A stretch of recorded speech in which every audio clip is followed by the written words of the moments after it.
ആടായിട്ട് ജനിച്ചാൽ മതിയായിരുന്നു. വെറുതെ തിന്നോണ്ട് നടക്കാലോ. എനിക്ക് വേണ്ട, മുട്ടനാട് കണ്ട കുഴപ്പമില്ല. എന്താടോ ഒന്ന് നിന്നേ. എന്താ നീ ചാണാത്തി കൈ കുത്തി വീണ? പോവാസത്തെ ഇത് മൈലാഞ്ചിട്ടതാ. നിന്നെ ഞാൻ എവിടെല്ലാം നോക്കിയെന്ന് അറിയൂ. എന്തിനാ ടൗണിൽ പോണ്ട? എനിക്കൊന്നും വാങ്ങിക്കാനില്ല. ക്യൂട്ടസും കുങ്കുമൊക്കെ കഴിഞ്ഞ പ്രാവശ്യം വാങ്ങിച്ചിരിപ്പട്ടെ. പിന്നെ ലിപ്സ്റ്റിക് തീർന്നു പോയിടോ. പക്ഷെ ഞാനത് കുങ്കുമം കൊണ്ട് അഡ്ജസ്റ്റ് ചെയ്തോളാം. കാശൊക്കെ പാളീസായിട്ടിരിക്കുക ലോറൻസേ. ഇനി 10ന്റെ പൈസ കിട്ടണമെങ്കിൽ അടുത്ത യുവജനോത്സവം വരണം. എന്താ ആട് കൊണ്ടുപോയതാ. അതെ, നീ എനിക്കൊരു സഹായം ചെയ്യൂ. എന്താ? നീ ദേഷ്യപ്പെടരുത്.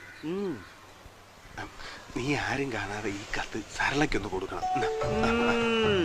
അത് ശരി. അപ്പൊ ഞാൻ സംശയിച്ച ശരി തന്നെയാ. കൊറേ കാലമായി സരള കാണുമ്പോ ലോറൻസിന് ഒരു ചോര കൂടി. മനസ്സിലിപ്പോ ഇതായിരുന്നല്ലേ? ലോറൻസിന് അത്രയ്ക്ക് വിഷമാണെങ്കിൽ സരള കാണുമ്പോ നേരിട്ട് എന്നോട് പറഞ്ഞൂടെ? എന്ത് ബാമണി രാധേ, പ്രേമാണെങ്കിൽ പ്രേമോന്ന് പറഞ്ഞൂടെ? മൂക്കറഞ്ചിക്ക് അതൊക്കെ ഞാൻ പറഞ്ഞു കഴിഞ്ഞു. ഞങ്ങൾ തമ്മിൽ ഇഷ്ടത്തില്. അത് ശരി. അപ്പൊ ചാള കരച്ചട്ടിലായി. ഇനിയിപ്പോ എന്താ മതി? ലവ് ലെറ്ററൊക്കെ ഞാൻ കൊടുക്കാം. പക്ഷെ അവളെ ചതിക്കൂലെന്ന് നീ എന്റെ തലത്തോട്ട് സത്യം ചെയ്യണം. ഞാൻ വഞ്ചിക്കും. നീ വഞ്ചിക്ക് പോകില്ലെന്നാ? എടാ, ചതിക്കില്ലെന്ന്. നീയാണ് സത്യം. ശരി, എന്റെ കൈ ഒഴിയൂല. ഈ എളിയിലേക്ക് വെച്ചോ. ഇവിടെ